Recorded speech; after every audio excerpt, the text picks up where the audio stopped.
Welcome to Moral Side of the News, our weekly discussion of today's top stories from a moral, ethical, and religious point of view. I'm Sean Kalin with the WHAS Crusade for Children, and I'm joined today, as always, by a distinguished panel of local religious leaders. Reverend Corey Shull, Burnett Avenue Baptist Church; Father Tuan Do, Epiphany Catholic Church; Reverend Clay Calloway, West Louisville Ministers Coalition; Reverend Jason Crosby, Chaplain, Center College; and Dr. Jamesetta Ferguson, St. Peter's United Church of Christ. We begin this week with the decision by the Department of Justice to end Louisville's negotiated consent decree.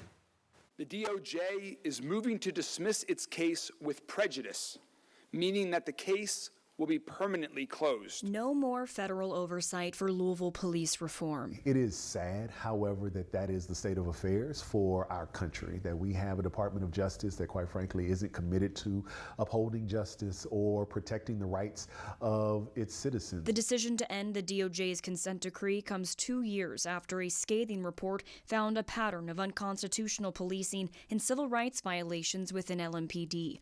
The oversight now falling solely on the city. We are moving forward with the community commitment, Louisville's consent decree. Mayor Craig Greenberg says the city will hire an independent monitor to track progress of Louisville's own consent decree. I'm happy to see the DOJ dismiss this. We have executed this job and made reforms even before the DOJ showed up on the scene. So we have demonstrated we can do it. We are accountable to the people. Greenberg says the city's consent decree will happen in less time than the federal 5-year deadline and cost less money, estimating to cost taxpayers $750,000 as opposed to the $3 million for the federal consent decree. I think Mayor Craig Greenberg is on the right track. I think he's hired the right police chief who's doing good things. LMPD Chief Paul Humphrey doubling down on his commitment to reform, with or without a DOJ consent decree. It's not about these words on this paper. It's about the work that the men and women of LMPD, the men and women of Metro government, and the community will do together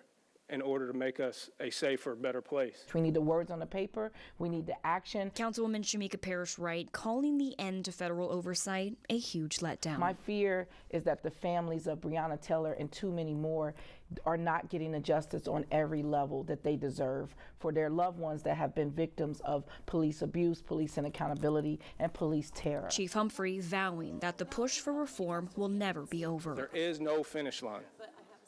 There is no moment where we will sit back, give each other a pat on the back, and say, you did it. We will always strive to be better, and we expect that the community will hold us accountable to it, and we will hold ourselves accountable to it. The power now back in the hands of the city. In Louisville, Alex Dieterer, the WHAS 11 team on your side. So panel, how should faith communities interpret this development and your thoughts on this? I'll go first this time.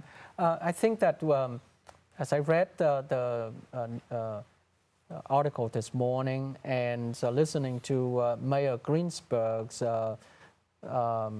press conference, my reaction would be that I, for one, would like to give him the opportunity as he embraced this new separation between the local government and the federal government. He was and he is an elected member of the government, so we need to give him a chance or the opportunity to see his administration.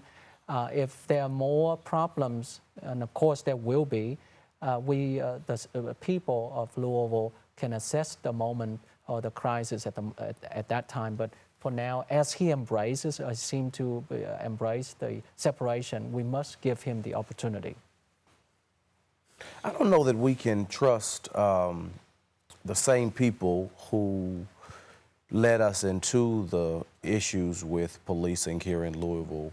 I don't know that we can trust those same people to get us out of those issues. The reason why the Department of Justice did their investigation here in Louisville and found very disturbing practices here within the department, within LMPD here in Louisville, the reason that was necessary was because this community did not hold the officials accountable for redress and reform. And the reason that the community has not held the city officials accountable is because there is an extreme difference of opinion related to what parts of this community, segments of this community, considers to be appropriate policing, and what other parts of this community sees as overhanded, abusive, and dangerous policing. Mm-hmm. The way LMPD deals with the Newburgh community and communities within the West End is radically different from the ways in which LMPD polices in the East End.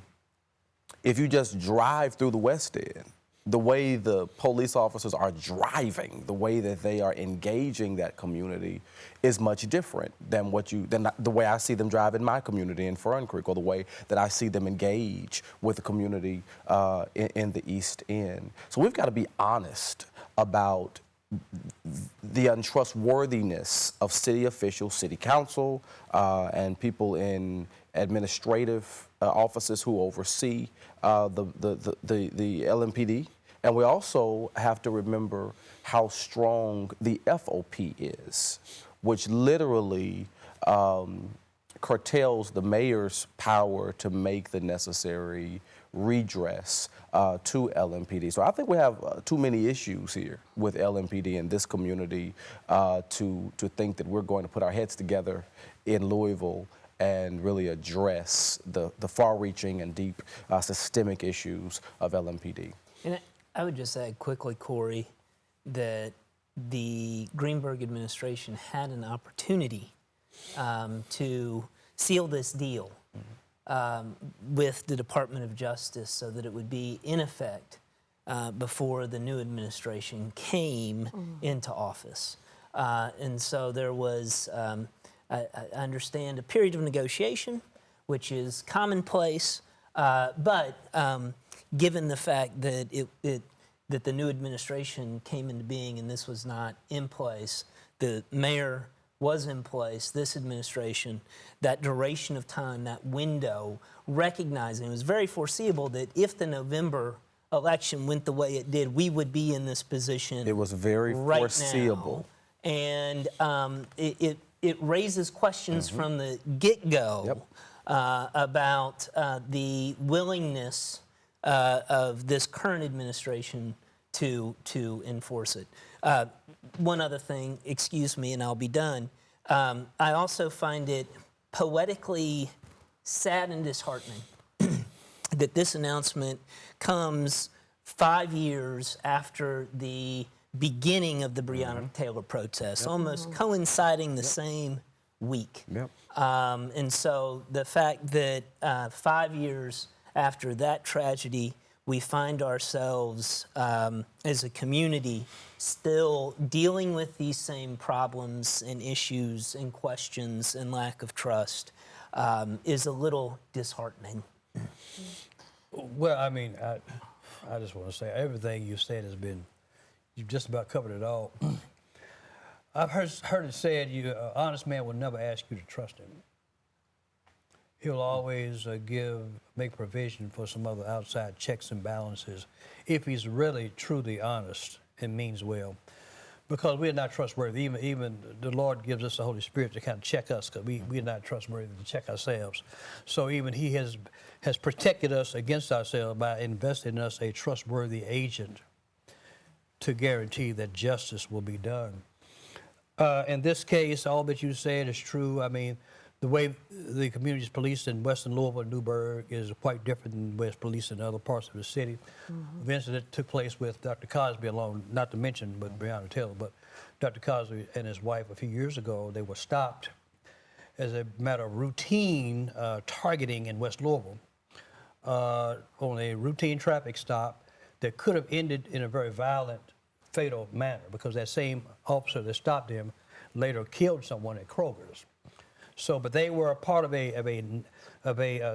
net that was drawn out to just harass, target certain individuals that fit a certain profile, drive a certain car, and affected Dr. Crosby, the president of Simmons College of Kentucky, pastor of the largest church in the city. But he was caught in that net that further emphasized how the western part of Louisville is targeted and policed at a different rate and a different level of intensity than other parts of the city. So clearly it is overwhelming that we have not had justice practiced by this police department over decades. Now we have the current administration that, because of the new administration and the priorities placed upon the Department of Justice, they naturally and predictably have backed off from giving support and giving weight to enforcing the consent decree. It's been famously said, like Bob Marley said, you cannot expect justice when the criminals are making the rules. So we have clearly an outlaw at the top who does not respect the rule of law, apparently, adjudicated, mugshotted president we've never had in the history of this country, who clearly is deliberately and forcibly undermining every occasion of justice that he possibly can when it comes to disobeying the Supreme Court, when it comes to not upholding the Constitution, just on and on and on. So we have this right at the top that does not respect justice, who has given cause to dismiss this consent decree in Louisville. This to be expected. It's much lamented, of course. Then for it to happen at the anniversary of Breonna Taylor adds further, I guess, poetic insult to injury. So it remains to be seen whether the mayor and this administration will try to make amends by employing an independent oversight agency to enforce it. Where there's a will, there's a way. If you want to do it, you'll do it. If you don't, you won't. It's that simple. So we'll see if it happens that way. But I think we need to go back to the initial question. What are we as a faith community going to do to ensure that there is some accountability with this decree? And for me, that means that we've got to be vocal. We've got to talk about it. We've got to make sure that our congregants know what is at stake, and not just leave it for others, not just leave it for those outside of the church to make sure that changes are made. We have a responsibility as the church, all of us, to come together in some manner, whether it's communal or whatever it is, to make sure that this administration doesn't get a pass. I think one thing that the faith community can really contribute to as it relates to this conversation is is assisting in the formation of the independent monitor's job description. What will this independent monitor do? What will their authority be? And the faith community can really lend our voices to advocating for that independent monitor to actually have power to enforce the things that are needed in order to redress the department, to enhance the department. And then secondly, I think that the faith community can organize itself to insist that the community be in part of not only the formative stages of the fashioning of the independent monitor's job description, ensuring that the monitor has the necessary authority to make change, but then creating opportunities for the community to be a part of the entire process. I think the community should have a say in who that independent monitor is. I think the community should have some type of oversight responsibility as that independent monitor goes about his or her work. I think the community ought to be engaged as it relates to the changes that are made in the department, and to ensure that there is transparency and inclusion. Because again, I don't believe that the community, at least the community, the Black community, the Hispanic community, the immigrant community, I don't believe that they trust a city council or the mayor's office to do the right thing on this particular subject matter. And so I think that's where the faith community has an opportunity to speak up and to actually show up and insist that these things are done. And if they are not, we ought to all be bold enough to either say next year's election time, don't come to the church if you can't account for this, because if you want to speak, to our membership, then you're going to have to give an accounting for why you handled this particular matter the way that you did. So I think this is the time for the faith community to really speak up and really do something significant. Well, you mentioned speak up, and I think back to the faith community. It's there's an echo. There's a slogan that was created through a prophetic voice. Reverend Al Sharpton created and popularized the phrase "No justice, no peace." That phrase grew from the faith community.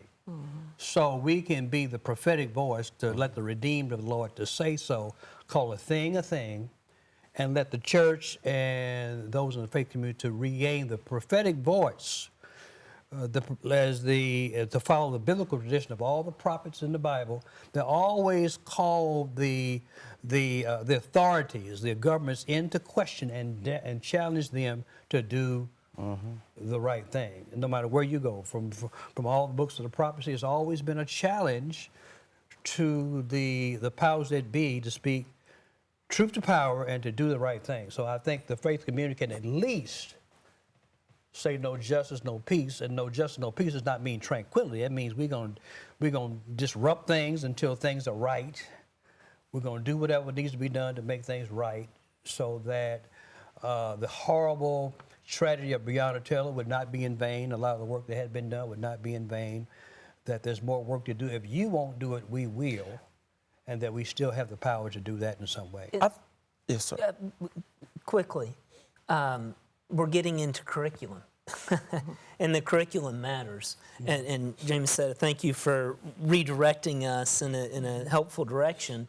But in addition to the Bible study that can take place in certain houses of worship and tapping into prophetic traditions, there's also an important role in this moment, not just with this particular issue with the dissent decree, but as it relates to DEI deconstruction at numerous levels, for churches to assist with a curriculum that sheds light on the history of our country and what has happened. And while the moment in which we find ourselves might be shocking, we shouldn't be terribly surprised. This is not a moment that has not, in some shape, form, or fashion, occurred in the history of this country. It's not happening in a vacuum. It's, this is history in many respects repeating itself in the contemporary moment with slightly different iterations. But communities of faith, in particular, predominantly white communities of faith, can continue in this moment to be a place of assistance in addition to the other ideas that have been put forth by putting forth a curriculum that emphasizes education about that history. I think also the faith community has to be a part of defining. Reverend Calloway kept talking about the right thing. The faith community must define what the right thing is. Because they're one of the few people that know what the right thing is. Right. And care about it. What is the outcome that we would like to see? I think we have to really define that. And I do think there's a distinction between white churches and black churches in this moment, and Hispanic churches in this moment. Black churches, Hispanic churches are trying to protect our people, whereas white churches often are on the side of perpetuating the norms that cause many white people to be comfortable. We don't have white people were against the protest. They sided with LMPD in the murder of Breonna Taylor, far and wide. There became a dissatisfaction here in the city. They began to say it was dangerous to go downtown. Those protests should not be happening because, Breonna Taylor wasn't murdered in their community. It didn't happen to one of their community members. They were distanced from the pain of that moment. And I think it would be a great gift to this community if our white communities of faith, our Jewish communities of faith, really attempted to understand the state of policing here in Louisville and were full-throated in their denunciation of how policemen and policewomen have treated people in the parts of this city and really led and mobilized their congregations to really challenge the mayor and the city council to do what is best in reform for policing in Louisville and not to do that which is comfortable for the people who benefit from that type of policing. And on that same note, so silence becomes complicity. We didn't find out about, for the most part, the Breonna Taylor incident until May. Yep. She was killed in March. Yep. And when the incident occurred, it was just another police incident and just kept on going. There's nothing to see here. And I remember I had members the funeral was held at Friendship Baptist Church. Yep. And it was just another funeral, another police shooting. But it wasn't until the family sued that it became a public issue and a national issue. So it was 2 months of virtual silence until attention was given to this horrible tragedy with Breonna Taylor. So silence becomes complicity. Oftentimes, other parts of the community, white community and churches, they remain silent because they don't see and don't identify with the horror that many in our community, in the black community, does. So silence can admit complicity. It needs to be involvement for all those who have a care for justice. As my sister Gail Rook, she taught me about, she directed me to Deuteronomy 16 and 20. I think it said, justice and justice alone shall you pursue when you go into the land I'm giving you. So God doubles down on justice. Justice is a very serious matter. It's a high priority for God throughout Scripture. Now, rarely you see that point made by so-called evangelicals, but justice is a very serious and primary issue with God in Scripture. So I think calling the main thing was a good place to start and end on this matter. And you know, with this conversation, we have talked about policing as it is experienced by the community. We have yet to even touch on the dysfunction in LMPD, and we know there is a lot of it. There is a lot of mistreatment of police officers within that department, a lot of inequities there. So that also and many black officers have come forward with that mistreatment, where if they see some misdeeds among their colleagues and peers, they are frowned upon and they are mistreated. And being courageous enough to speak on injustice within the department has not been protected. And I think that's another matter. And the sexism within the department that came forth. I think it was maybe 6 months or so. There was a recording that was leaked where one of a female police officer was made to feel tremendously unsafe and uncomfortable in the inner quarters of LMPD. So I think we have a lot to address here, and I think it's probably too much for but a lot of that, community alone. That's packed in that report, though. A lot of it is. You use that as a good story report. They chronicled it. And they recorded it, and I think that's a good place to start, to comb through it. And I think if you really have the right thing at heart, you mean to do the right thing, I think it's a good place to start. I'm the pastor of a community a parish that has two communities, predominantly white Anglo. The other one is the Hispanic community. One of the lessons I learned over the years, now in my 22 years as a priest, is that we don't talk politics in church because it's so diverse, and I don't think the church is a platform for politics talks. If we truly believe in the election, or we call, sometimes we use the word, some like and some don't, democratic process, like I stated at the beginning, and I'm gonna still hold to it, the mayor and his administration was elected. We must give them the opportunity to do what they think is best. The faith community can influence the members through the moral side of the Bible, of the Scripture, but to use the church as a platform for political discussion, I think it's, in the end, we only become more divided. And there will be no society that is so really free of our problems. We just have to give them the opportunity to do what they think is right for the moment. And if they are wrong, the people will vote them out. Well, but I get that, but I just want to say something about not being political. I quote Nina Turner. She was a spoken at the commencement a few weeks ago. If you don't do politics, politics will do you. It's all political. The cross, the crucifixion was political. The burial of Christ was political. There was a government seal on that grave. So politics is always at work. Oh, yes. And there's always an opportunity to speak truth to power. Again, referring back to the Bible, every single prophet that spoke was speaking on behalf of God, challenging a political system and a government authority, every single one of them. So we don't have the option to be neutral. There's no such place for a lukewarm neutral. You have to be on the side of right or wrong. Well, it's So we actually an can't afford to be application of your responsibility to be a pastor or a priest Right. or an imam or a rabbi and refuse to talk about politics in sacred space. That is the first place that we ought to talk about politics, because it's in keeping with all of our sacred scriptures. You can't read from Genesis to Revelation, or if you are a part of the Jewish community, you can't read the Hebrew Bible and not see the direct lines of connection between what the prophets of old were saying and the political situation of their time, and what the preacher, the pastor, the rabbi today should be speaking to related to the political climate of our time. And I would suggest that it is precisely because so many of our white clergy colleagues and their refusal, their outright refusal to connect the gospel of Jesus Christ to the current political climate, that is one of the reasons why our country is in the disarray that it is. Now, we don't mind talking about politics when it comes to abortion in many of our tradition. That's a political issue.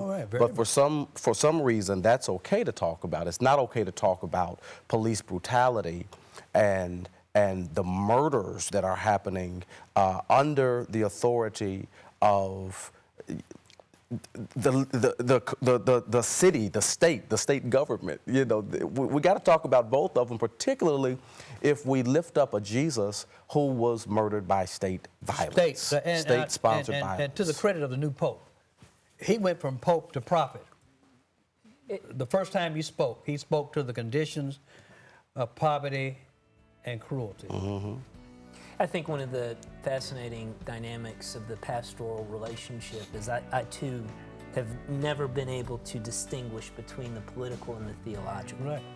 But the unique role that the pastor can play is the opportunity to maintain pastoral relationship with those with whom you might be in political and theological disagreement. Sean, sorry. No,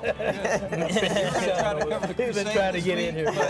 We got 44 seconds left, so that's not going to happen. So it's Crusade 72 week. It's the greatest week of the year. Get your collector's pin. We're going to wrap up this show. Great conversation. Thank you. And rarely do we have a topic go the full 30 minutes, and we did today. So thanks to our panel, Reverend Corey Schull, Burnett Avenue Baptist Church, Father Twan Doe, Epiphany Catholic Church, Reverend Clay Calloway, West Louisville Ministers Coalition, Reverend Jason Crosby, Chaplain Center College, and Dr. Jamesetta Ferguson, St. Peter's United Church of Christ. It is Crusade Week. Be on the lookout for your firefighters out there collecting, and tune in for the Crusade June 7th and 8th this coming up weekend. Thank you so much. Have a good week.